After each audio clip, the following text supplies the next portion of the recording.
I'm kind of sick right now with my nose and throat, but I'm obliged to do this podcast anyway. This episode is dedicated to Gore Mikitar. Thank you for acknowledging my work. Now, this is a special episode just for you. I notice you are into business and wealth creation. You are going to love this episode. If you don't mind, these ideas are for offline selling and other wealth creation tips. They're all from the Bible. I'm not supposed to release my secrets, but I'll make an exception just for you. I feel generous right now. I'm giving this to you for free. This is Creator of Mankind Podcast, Episode 17, Wealth Creation in the Bible. I'm your host, Revencio Junior Mastillero from Iloilo City, Philippines. Wealth creation is not supposed to be in this podcast. I plan a different category for it. But oh well. Open quote. For I know the plans I have for you, end quote. Declares the Lord, open quote, plans to prosper you and not to harm you. Plans to give you hope in a future, end quote. Jeremiah chapter 29, verse 11. Let's go on to the principles necessary in wealth creation.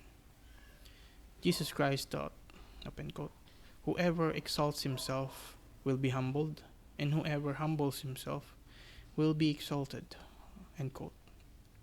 Matthew chapter 23, verse 12. Luke chapter 14, verse 11. Luke chapter 18, verse 14. Open quote, be completely humble and gentle. Be patient, bearing with one another in love, end quote. Ephesus chapter 4, verse 2. Open quote. Your beginnings will seem humble, so prosperous will your future be, end quote. Job chapter 8, verse 7. Open quote. Humility and the fear of the Lord bring wealth and honor and life, end quote. Proverbs chapter 22, verse 4. This principle always works in this world in all walks of life. This is also very important and a secret sauce in business and selling. You must observe this principle if you want to succeed from rags to riches in selling. My own experiences have confirmed this. First Book of Peter chapter 5 verse 5 to 9. And quote, young men, in the same way, be submissive to those who are older. All of you, clothe yourselves with humility toward one another, because, open quote, God opposes the proud, but gives grace to the humble, end quote. Humble yourselves, therefore, under God's mighty hand, that he may lift you up in due time. Cast all your anxiety on him, because he cares for you. Be self-controlled and alert. Your enemy, the devil, prowls around like a roaring lion looking for someone to devour. Resist him, standing firm in the faith, because you know that your brothers throughout the world are undergoing the same kind of sufferings, end quote. In wealth creation, you have to be cunning or foxy. You need to have wisdom to control everything in your favor. You need to study all the teachings of King Solomon, like the Proverbs, including King David, and observe them carefully. Always remember the poor. If they accepted the gospel of Jesus Christ and willing to observe God's laws, let them be part of your plans. You have to teach them the right way. Don't let them be on their own without your guidance. Let this be your mission, to help the poor as you journey to create wealth. This will help you store treasures in heaven and achieve eternal life. Open quote. Behold, I send you forth as sheep in the midst of wolves. Be ye therefore wise as serpents and harmless as doves. End quote. Matthew chapter 10, verse 16. Abraham followed the word of God in his heart and went to the land of Israel, which was Canaan at that time. This might be insanity for modern day professionals, but God does speak to us in our hearts. Listen to what he says and obey it. But you have to filter out the bad thoughts from the good thoughts using God's laws. Write down His words using pen and paper. In his travels, Abraham experienced a lot of hardships, pain, and suffering. Don't abstain pain and suffering. You will experience them as you strive to create wealth. Just do your best to solve your problems. Abraham used his wife Sarah in order to gain wealth. Desperate times require desperate measures. In your journey, you will experience choices that will be morally debasing for you. You have to do it anyway in order to survive and create wealth. Just remember God and His commandments to you and continually pray to Him. Righteousness isn't about perfection, but doing God's will. You don't have to be a super saint to go to heaven. Abram and Sarai in Egypt. Genesis chapter 12 verse 10 to 20. Now there was a famine in the land, and Abram went down to Egypt to live there for a while because the famine was severe. As he was about to enter Egypt, he said to his wife Sarai, I know what a beautiful woman you are. When the Egyptians see you, they will say, 'This is his wife.'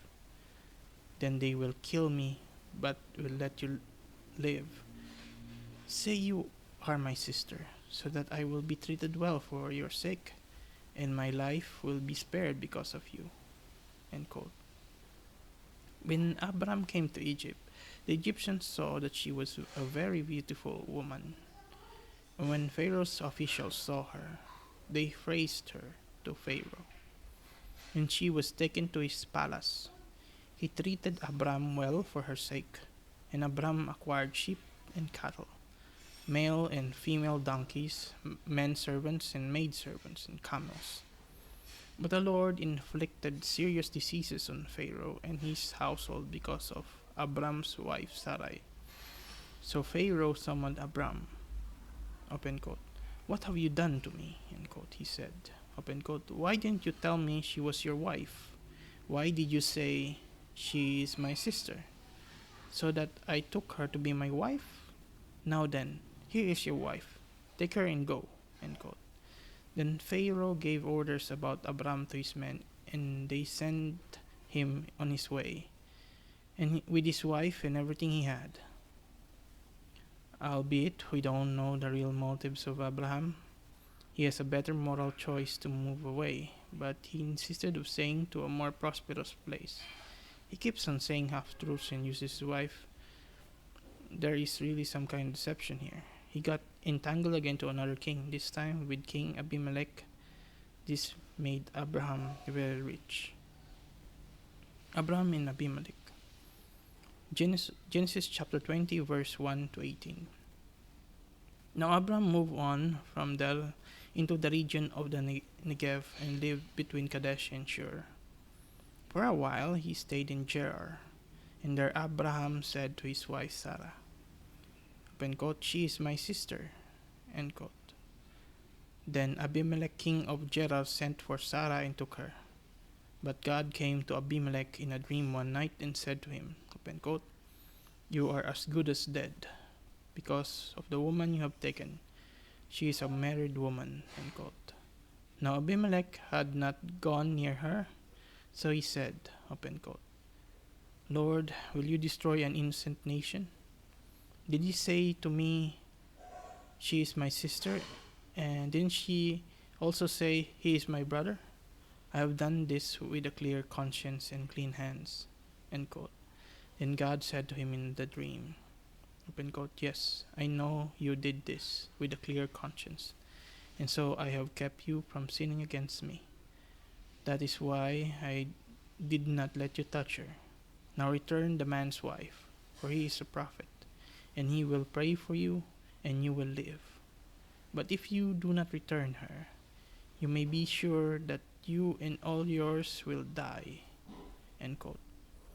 Early the next morning, Abimelech summoned all his officials, and when he told them all that had happened, they were very much afraid. Then Abimelech called Abraham in and said, open quote, "What have you done to us? How have I wronged you that you have brought such guilt upon me and my kingdom. You have done things to me that should not be done, end quote. And Abimelech asked Abraham, open quote, what was your reason for doing this? End quote. Abraham replied, open quote, I said to myself, there is surely no fear of God in this place, and they will kill me because of my wife. Besides, she really is my sister, the daughter of my father, though not of my mother, and she became my wife. And when God had me wander from my father's household, I said to her, this is how you can show your love to me. Wherever you go, say to me, he is my brother. End quote. Then Abimelech brought sheep and cattle, and male and female slaves, and gave them to Abraham. And he returned Sarah his wife to him. And Abimelech said, open quote, my land is before you, live wherever you like. End quote. To Sarah he said, open quote, I am giving your brother 1,000 shekels of silver. This is to cover the offense against you before all who are with you. You are completely vindicated. End quote. Then Abraham prayed to God, and God healed Abimelech, his wife, and his slave girl, so they could have children again. For the Lord had closed up every womb in Abimelech's household because of Abraham's wife Sarah. Abraham has a long enough time to stop it, but he didn't. God even protected him. So what Abraham did was okay. What he did was like selling his wife like a pimp. Jacob is even more sneaky and deceptive than his forefathers. Genesis chapter 25, verse 29 to 34. Once when Jacob was cooking some stew, Esau came in from the open country, famished. He said to Jacob, open quote, quick, let me have some of that red stew. I am famished. End quote. That is why he was also called Edom. Jacob replied, open quote, first sell me your birthright. End quote. Open quote, look, I am about to die. End quote. Esau said, open quote, what good is the birthright to me? End quote. But Jacob said, swear to me first. So he swore an oath to him, selling his birthright to Jacob. Then Jacob gave Esau some bread and some lentils too. He ate and drank, and then got up and left. So Esau despised his birthright. Jacob even outright lie to get what he wants. He connived with his mother Rebekah to receive the blessings intended for Esau.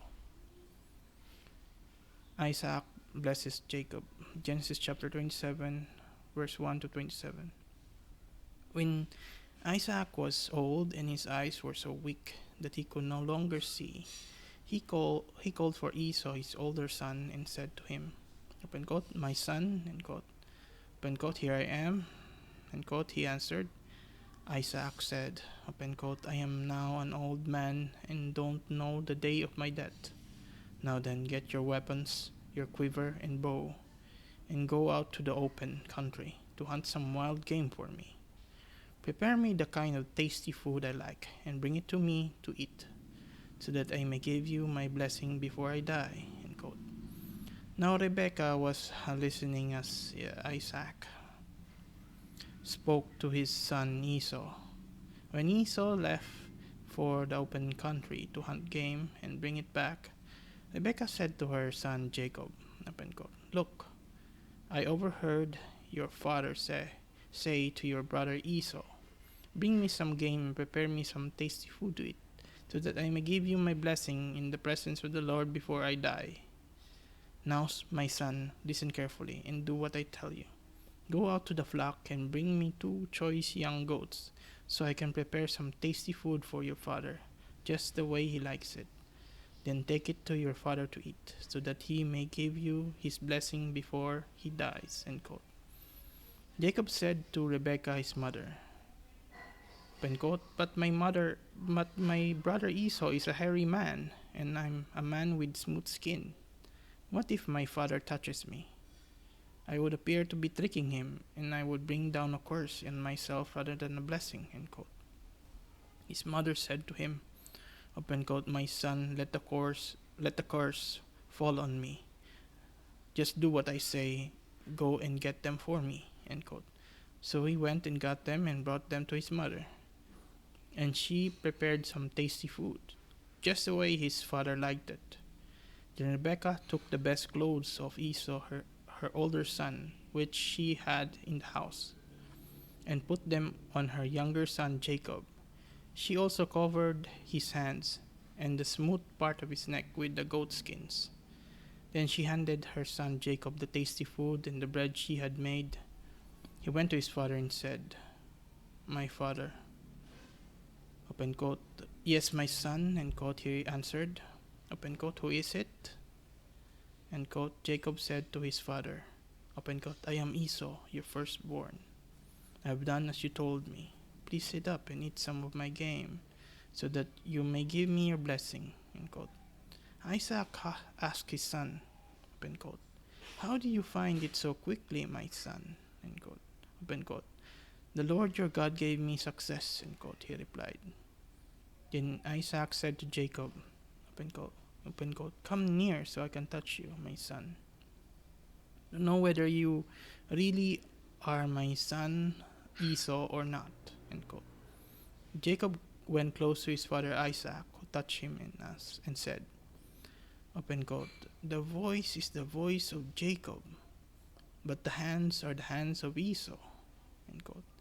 He did not recognize him, for his hands were hairy like those of his brother Esau, so he blessed him.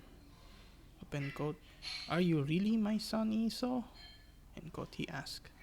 Open quote, I am, end quote, he replied. Then he said, open quote, my son, bring me some of your game to eat, so that I may give you my blessing, end quote.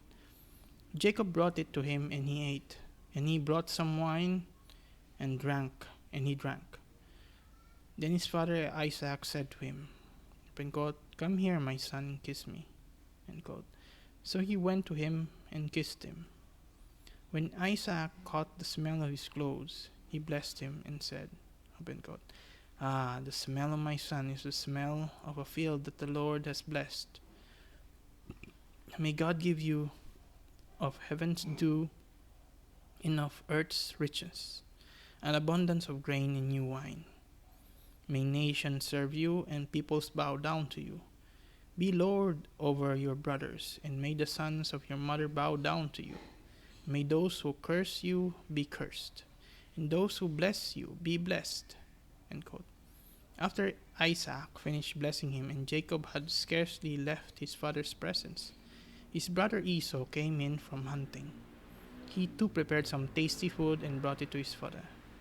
Then he said to him, open quote, my father, sit up and eat some of my game, so that you may give me your blessing, end quote. His father Isaac asked him, open quote, who are you, end quote. Open quote, I am your son, end quote. He answered, open quote, your firstborn Esau, end quote. Isaac trembled violently and said, open quote, who was it then that hunted game and brought it to me? I ate it just before you came, and I blessed him. And indeed he will be blessed, end quote. When Esau heard his father's words, he burst out with a loud and bitter cry, and said to his father, open quote, bless me too, my father, end quote. But he said, open quote, your brother came deceitfully and took your blessing, end quote. Esau said, open quote, isn't he rightly named Jacob? He has deceived me these 2 times. He took my birthright, and now he's taken my blessing, end quote. Then he asked, open quote, haven't you reserved any blessing for me? End quote. Isaac answered Esau, open quote, I have made him lord over you, and have made all his relatives your servants. And I have sustained him with grain and new wine.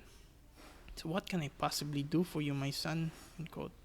Esau said to his father, open quote, do you have only one blessing, my father? Bless me too, my father. End quote. Then Esau wept aloud. His father Isaac answered him, open quote, your dwelling will be away from the earth's richness, away from the dew of heaven above. You will live by the sword, and you will serve your brother. But when you grow restless, you will throw your yoke from off your neck. End quote. You might go on in an endless debate that what Jacob did to his brother was morally wrong. You might even complain that this is not fair for Esau. But Esau and his descendants end up the loser in the long run. How did Jacob become very rich? Jacob's prosperity in Genesis chapter 30 verse 25 to 43.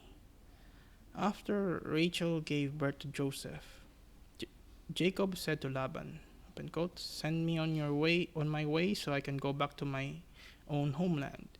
Give me my wives and children, for whom I have served you, and I will be on my way. You know how much work I've done for you. End quote.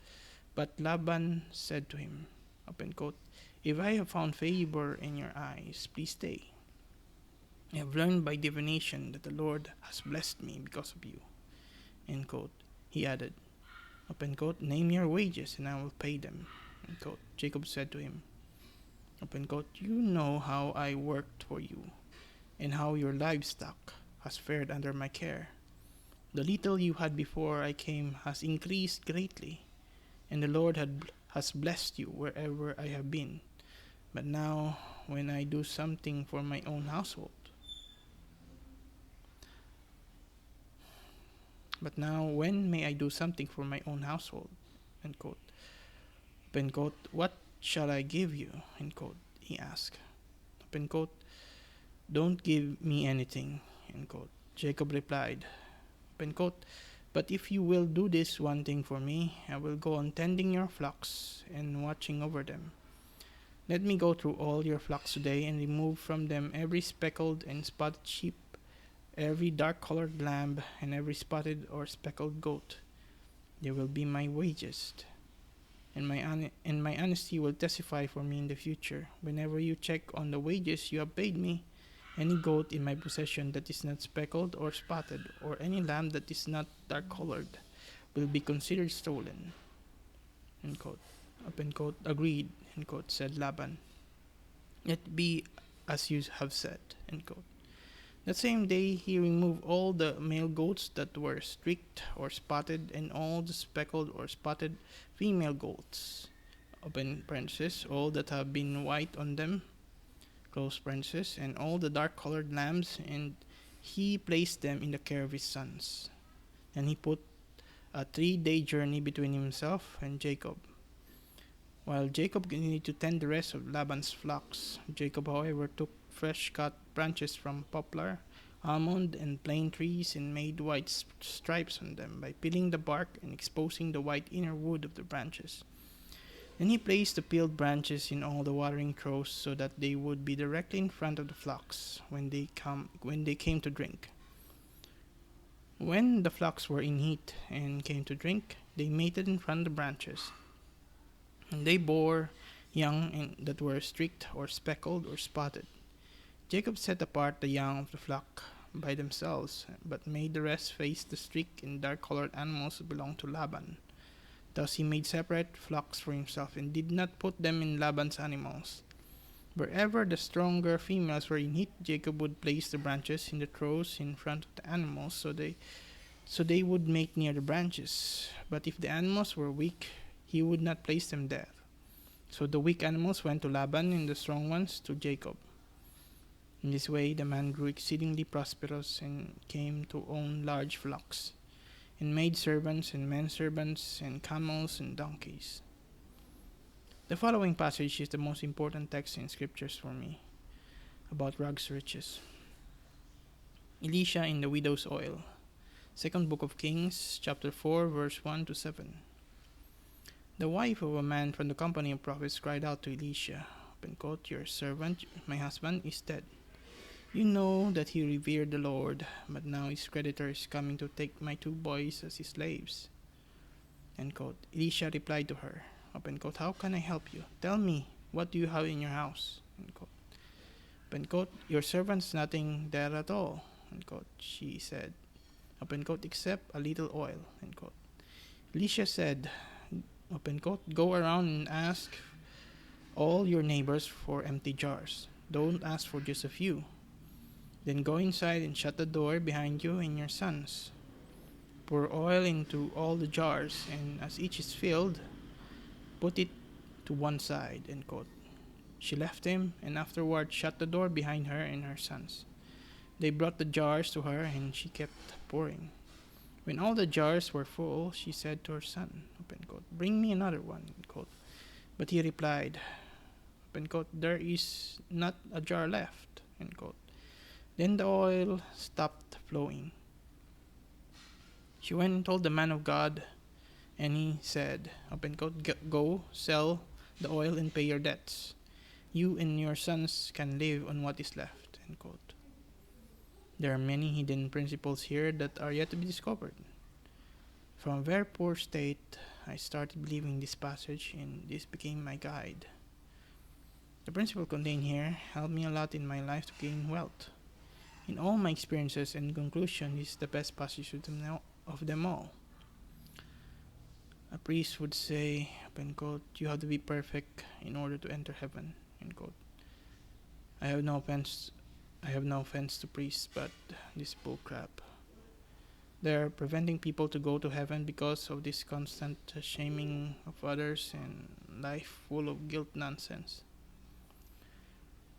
Open quote, woe to you, teachers of the law and Pharisees, you hypocrites, you shut the kingdom of heaven in men's faces. You yourselves do not enter, nor will you let those enter who are trying to. End quote. Matthew chapter 23 verse 13. Those who teach perfection are not perfect themselves. Therefore, there is hypocrisy in this. You don't have to be perfect to go to heaven. All you need is a contrite heart and do your best to execute God's will. Psalm chapter 51 verse 16 to 17. End quote. You do not delight in sacrifice, or I would bring it. You do not take pleasure in burnt offerings. The sacrifices of God are a broken spirit, a broken and contrite heart. O God, you will not despise. End quote. In these modern times, it's not enough to become cunning, deceptive like Abraham, Jacob, and others in order to succeed. You must combine it with other wealth creation principles. Folly is sinful. Being a fool most of the time is a sin against God. So always learn to gain more wisdom. My wounds fester and are loathsome because of my sinful folly. Psalm chapter 38 verse 5. I myself have seen a fool taking root, but suddenly his house was cursed. Job chapter 5 verse 3. I saw that wisdom is better than folly, just as light is better than darkness. Ecclesiastes chapter 2 verse 13. In order to achieve your success fast, you have to fear poverty. You must always remember the following important passage. Always set this as a reminder to get you up and keep working. Proverbs chapter 6 verse 6 to 11. Go to the ant, you sluggard. Consider its ways and be wise. It has no commander, no overseer or ruler. Yet it stores its provisions in summer and gathers its food at harvest. How long will you lie there, you sluggard? When will you get up from your sleep? A little sleep, a little slumber, a little folding of the hands to rest, and poverty will come to you like a bandit, and scarcity like an armed man. To build consistency and continuous results, reward yourself while you're doing the hard work. Open quote, do not muzzle an ox while it is treading out the grain. End quote. Deuteronomy chapter 25 verse 4. This text means you must not prevent an ox from eating grain while it is working on it. The same goes to you too. You have to reward yourself while or after the hard work. 1 Corinthians chapter 9 verse 9 to 15. For it is written in the law of Moses, open quote, do not muzzle an ox while it's treading out the grain. End quote. Is it about oxen that God is concerned? Surely he says this for us, doesn't he? Yes, this was written for us. Because when the plowman plows and the thresher threshes, they ought to do so in the hope of sharing in the harvest. If we have sown spiritual seed among you, is it too much if we reap a material harvest from you? If others have this right of support from you, shouldn't we have it all the more? But we did not use this right. On the contrary, we put up with anything rather than hinder the gospel of Christ. Don't you know that those who work in the temple get their food from the temple, and those who serve at the altar share in what is offered in the altar? In the same way, the Lord has commanded that those who preach the gospel should receive their living from the gospel. But I have not used any of these rights, and I am not writing this in the hope that you will do such things for me. I would rather die than have anyone deprive me of this boast. Open quote. Do not wear yourself out to get rich. Have wisdom to show restraint. End quote. Proverbs chapter 23 verse 4. Open quote. Better a poor man whose walk is blameless than a rich man whose ways are perverse. End quote.